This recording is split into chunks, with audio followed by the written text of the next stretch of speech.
అసలు బ్రాహ్మణి ఎక్కడికెళ్ళింది? ఇంట్లో లేదా?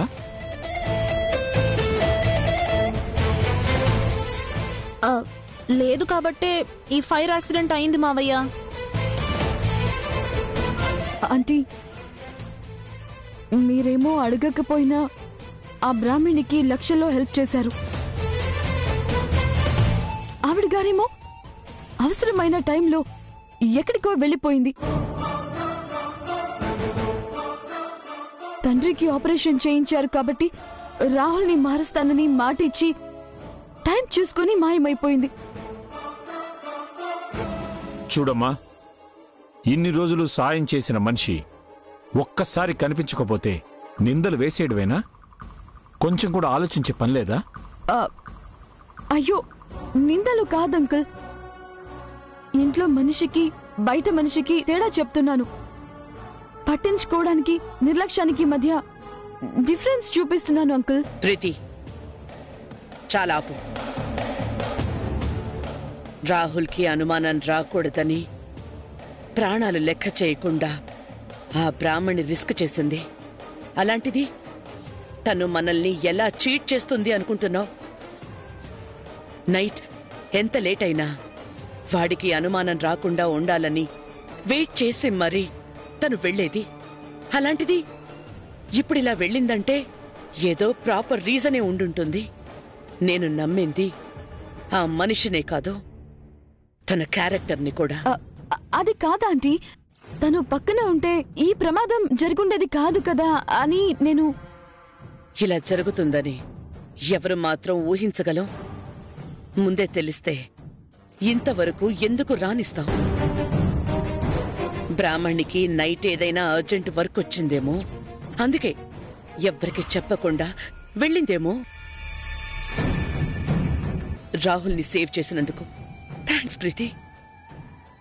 కానీ బ్రాహ్మణిని బ్లేమ్ చేయటం కరెక్ట్ కాదు. Sorry aunty.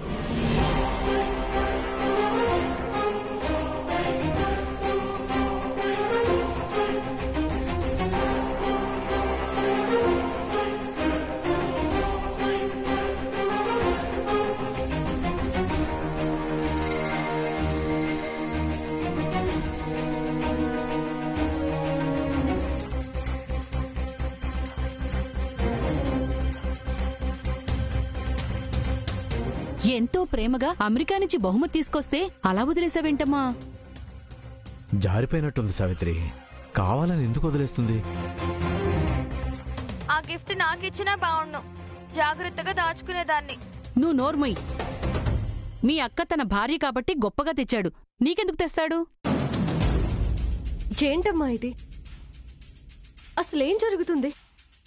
అమెరికా నుండి గిఫ్ట్ సర్ప్రైజ్ అని అర్థం కాకుండా మాట్లాడితే నేనెంత కంగారు పడొచ్చానో తెలుసా? బావొచ్చాడని చెప్పవే అంటే ఇదిగో సంధ్యే నిన్ను ఆట పట్టించడం కోసం అలా చేసింది. అక్క సర్ప్రైజ్ అవుతుంది అనుకున్నాను గానీ ఇలా సీరియస్ అవుతుందని నాకు మాత్రం ఏం తెలుసు? సీరియస్ అని కాదు సంధ్య, సాయంత్రం వచ్చినప్పుడు మీట్ అయ్యేదాన్ని కదా. ఇంత అర్జెంటుగా ఈశ్వరీదేవి గారికి కూడా చెప్పకుండా వచ్చాను. పోనీ ఫోన్ చేసి చెప్పమ్మా. పర్లేదులేమ్మా, నేనేదో ఒకటి మేనేజ్ చేస్తానులే. అయినా అతనేంటి తాళి కట్టిన భార్య అంటాడు? నాకేం అర్థం కాలేదు. నువ్విలా కొత్తగా మాట్లాడుతుంటే మాకేం అర్థం కావటం లేదు. చిన్నప్పుడు బావా బావా అని ఎంతో స్నేహంగా ఉండేవారు, నీకదంతా గుర్తులేదా?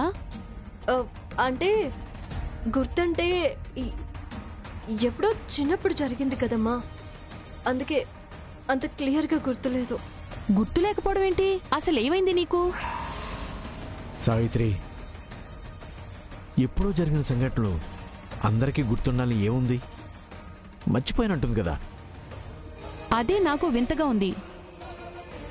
అమ్మా, ఇన్ని మాటలు అనే బదులు ఏం జరిగిందో ఒకసారి గుర్తు చేయొచ్చు కదా. అవునమ్మా, చెప్పు, నాకు కూడా తెలుసుకున్నట్టుంటుంది. వరుణ్ మా అన్నయ్య కొడుకు, అది తెలుసా? గుర్తుందా? తెలుసు. చిన్నప్పుడు ఏం జరిగిందో అది చెప్పు. నేను మా అన్నయ్య చిన్నప్పటినుంచి చాలా అన్యోన్యంగా ఉండేవాళ్ళం. నేనంటే అన్నయ్యకి ప్రాణం. అన్నయ్యకి పెళ్ళైన తర్వాత వాళ్ళ హోదా స్థాయి పెరిగింది. అయినా నా మీద ప్రేమ మాత్రం తగ్గలేదు. చిన్నప్పుడు నువ్వు వరుణ్ చాలా ఇష్టంగా ఉండేవాళ్ళు. అంటే మీరిద్దరూ తూనీగా బ్యాచ్ అన్నమాట. మా బంధం, మీ స్నేహం చూసిన మా అమ్మ అదే మీ అమ్మమ్మ. ఆస్తి, అంతస్తు, స్థాయి, హోదా ఏదీ మా అన్న చెల్లెల్ని వేరు చేయకూడదని, మేమిద్దరం ఎప్పటికీ కలిసి ఉండాలని నీకు వరుణ్కి పెళ్లి చేయాలనుకునేది. అంటే అదంతా అమ్మమ్మ స్కెచ్ అన్నమాట. స్కెచ్ అంటే అది మా అమ్మ కోరిక. తల్లిగా బిడ్డలు ఎప్పుడూ ఒక్కటిగా ఉండాలన్న ఆశ. మీ పెళ్లి వరకు బ్రతికుండాలని, మీ ఇద్దరి తలమీద అక్షింతలు వేసి కళ్ళు మూసినా తనకే బెంగా ఉండదని 1కి 10 సార్లు చెప్పేది. కాని అనుకోకుండా మా అమ్మకి జబ్బు చేసి మంచాన పడింది. తన ఆఖరి రోజులో కోరుకున్నది మీ ఇద్దరి పెళ్ళేనమ్మా.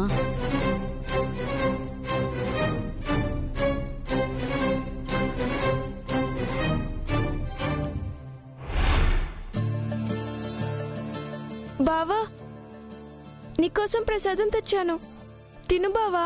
ముందు నేను కాదు, నువ్వే తినాలి.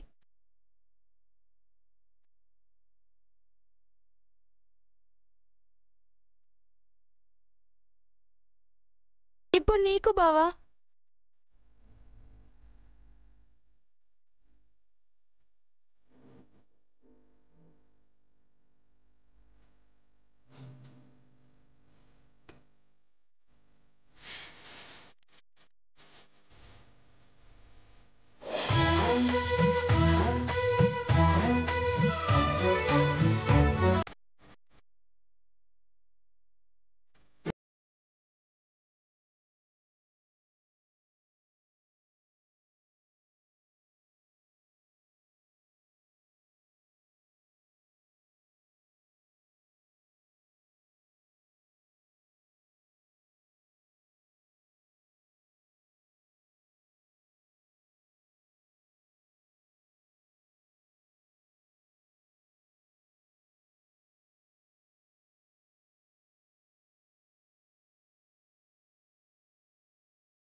అవునత్తయ్య, బావ వస్తాడు, మీరు కంగారు పడకండి.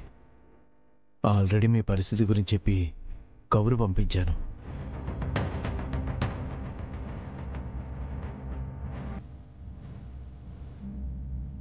అమ్మా, అమ్మా, బావా, అమ్మా, అమ్మా.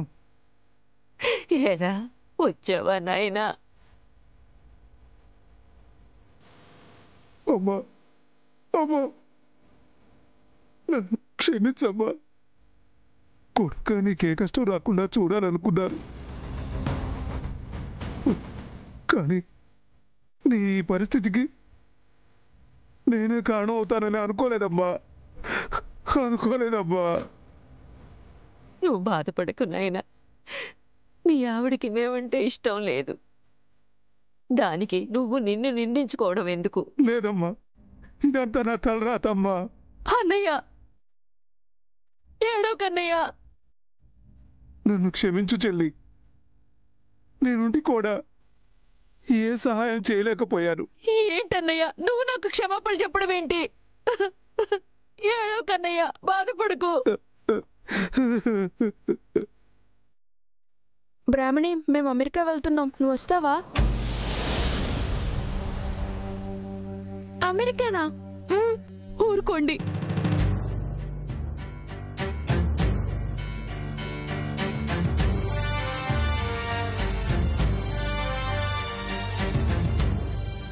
దేవసేన చాలా రోజుల నుంచి పట్టుబడుతుంది. వద్దన్నా నా మాట వినడం లేదమ్మా. నాకేమో మిమ్మల్ని వదిలి వెళ్ళడం ఇష్టం లేదమ్మా, కానీ తప్పడం లేదమ్మా. మీ అన్నా చెల్లెళ్ళ అనుబంధం తెలిసిన దాన్ని కాబట్టి నా మనవడికి మనవరాలికి పెళ్లి చేసి వాళ్ళిద్దరూ కలకాలం కలిసి ఉంటారనుకుంటున్నాను. మనుషులు దూరమైన బంధం బలపడుతుందని సంతోషించాను, కానీ ఆ కోరిక తీరకుండానే మీకు దూరం అవుతున్నాను నాయన. అమ్మా అమ్మా అమ్మా లేదమ్మా లేదు. కారణం ఏదైనా సరే నీ కొడుగ్గా నా ధర్మాన్ని నిర్వర్తించలేకపోయాను. కనీసం ఈ కోరిక తీర్చైనా నా బాధ్యత తీర్చుకుంటానమ్మా.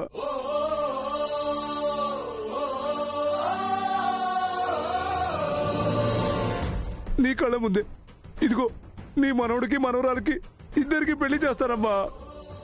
అమ్మా అమ్మా సావిత్రి, తొందరగా వెళ్ళి పసుపు సాడు తీసుకురామ్మా. నా కొడుక్కి నీ కూతురికి ఇదిగో అమ్మ సాక్షిగా పెళ్లి చేద్దాం. వెళ్ళమ్మా వెళ్ళు. అది కాదన్నయ్య. వెళ్ళమ్మా వెళ్ళు. అలాగే అన్నయ్య అలాగే.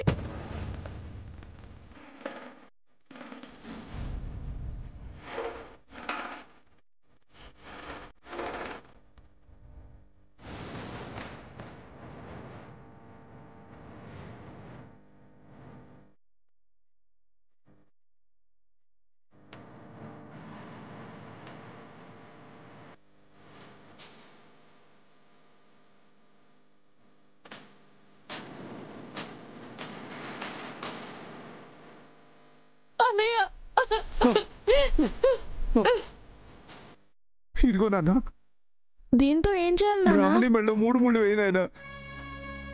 మీ నాన్నమ్మ చివరి కోరికరా అది. కానీ నాన్న అమ్మా అమ్మా అక్షంతలు వెయ్యమ్మా. మాటే మంత్రము మనసే బంధము. ఇక మిమ్మల్ని ఎవ్వరు దూరం చేయలేరు, దూరం చేయలేరు. ఇది కళ్యాణం కమనీయం జీవితం. మాటే మంత్రము.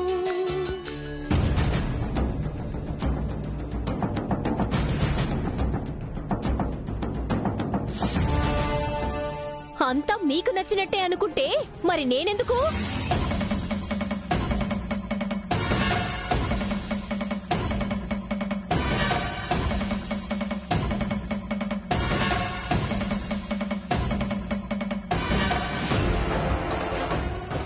ఏం మాట్లాడుతున్నావు దేవసేన? చూడండి, జీవితాంతం అమ్మా చెల్లి అని వీళ్ళకి దోచిపెట్టారు. ఇప్పుడు ఈ పెళ్లి చేసి నా కొడుకు జీవితాన్ని నాశనం చేస్తారా? ఈ పెళ్లి మా అమ్మ చివరి కోరిక కాదు, మీ చెల్లి చిరకాల ప్లాన్.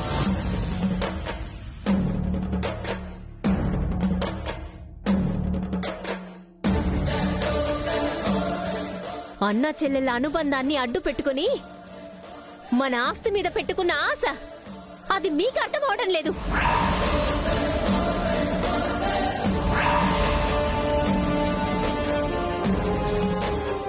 చూడమ్మా, మీ అంత డబ్బు మాకు లేకపోయినా ఆత్మాభిమానంలో మాత్రం మీకన్నా ఒక మెట్టు ఎక్కువలోనే ఉన్నాం.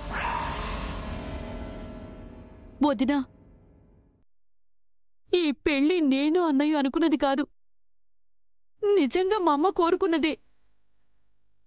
ఇందులో నా స్వార్థం ఏమీ లేదు వదినా. మా అమ్మ సంతోషం కోసం నన్ను నమ్మొదినా. నేను ఎలా చేయనొదినా. చూడమ్మా, ఎవరి కోరికైనా ఎవరి కుట్ర అయినా సరే ఈ పెళ్లి జరగటం నాకు ఇష్టం లేదు. అసలు తాళ్ళంటూ తెలియని చిన్న పిల్లలకి మీరు పెళ్లి చేస్తారా? కొంచెమైనా బుద్ధుందా మీకు?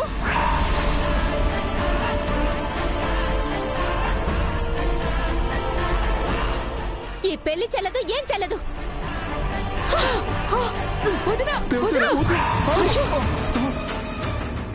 ఏం చేస్తున్నావు దేవసేన? మనిషివేనా నువ్వు? మీ చెల్లి కుట్రల నుండి నా కుటుంబాన్ని, నా కొడుకుని కాపాడుకుంటున్నాను. ఫ్లైట్ కి టైం అవుతుంది, మీరొస్తారా రారా? అది కాదే, నేను చెప్పేది వినవే. మీరేం చెప్పొద్దు. ఇలా చెప్తూ కూర్చుంటే అవతల మన జీవితాలను ఎవరు చూస్తారు? నా బిడ్డతో పెళ్లి చేస్తున్నారా? పెళ్లి రారా. అయ్యో దేవసేన, దేవసేన.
అలా మీ అత్త తాళి తెంచి మా అన్నయ్యని వరుణ్ణి తీసుకుని అమెరికా వెళ్ళిపోయింది.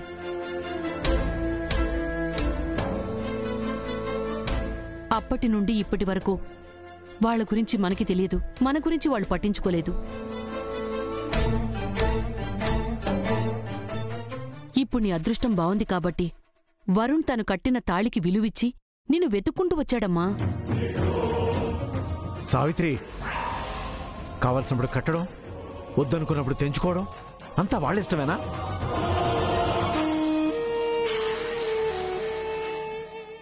మనకంటూ ఒక ఆత్మాభిమానం లేదనుకుంటున్నారా? ఇంకా వాళ్ళ మీద కోపం ఎందుకండి? మర్చిపోతే అందరికీ మంచిది. మనల్ని మర్చిపోయింది వాళ్ళు. ఇప్పటికిప్పుడు సడన్ గా గుర్తురావడం ఏంటి? నువ్వైనా ఆలోచించాలి కదా. ఏంటండి ఆలోచించేది? మనం వాళ్ళ ఇంటికి వెళ్ళలేదు. వరుణ్ మన అమ్మాయిని వెతుక్కుంటూ వచ్చాడు.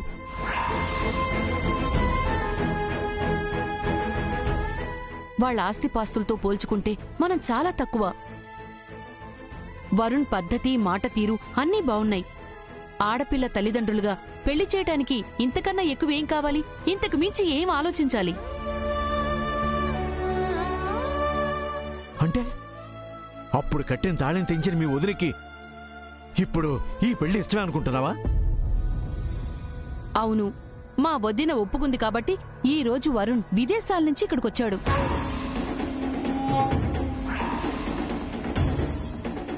ఆ రోజు మా అమ్మ సాక్షిగా జరిగిన పెళ్లి దేవుడు నిర్ణయించింది కాబట్టి నేను బ్రాహ్మణికి ఎన్ని సంబంధాలు చూసినా కుదరలేదు. ఇద్దరికీ ముడిపడి ఉంది కాబట్టి అప్పటి బంధం దూరం అవ్వలేదు. అంతా నీ అదృష్టం తల్లి. సావిత్రి, నువ్వు మాత్రం ఊహించుకోవడం కాదు, ఒకసారి అబ్బాయి అమ్మాయి అభిప్రాయాలు కనుక్కొని ఆ తర్వాత మీ అన్న వదిలిన ఇష్టాలు తెలుసుకుంటే చాలా మంచిది. తెలుసుకుందామండి, అందులో తప్పే ఉంది. అంతా మంచి జరుగుతుందని నాకైతే నమ్మకం ఉంది.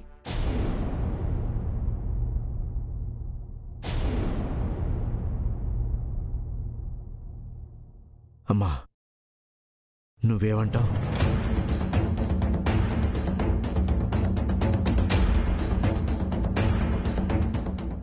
ఏమైంది దీనికి? ఈ పెళ్లి ఇష్టం లేదమ్మా సావిత్రి. ఊరుకోండి, చిన్నప్పటి నుంచి ఒకరినొకరు ఎంతో ఇష్టపడ్డారు. ఇప్పుడెందుకు వద్దనుకుంటుంది? మౌనం అర్ధాంగీకారం అనుకోవడమే.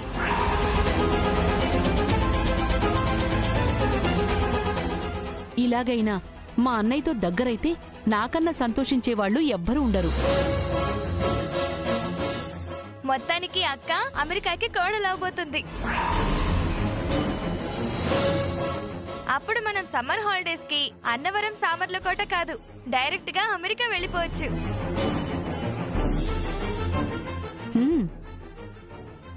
ఎవరు ఎలా ఉన్నా నీ గోల మాత్రం నీది. గోల్ కాదమ్మా, గోల్. అమెరికా వెళ్ళాలి, అక్కడ ఎంజాయ్ చేయాలి అన్న గోల్.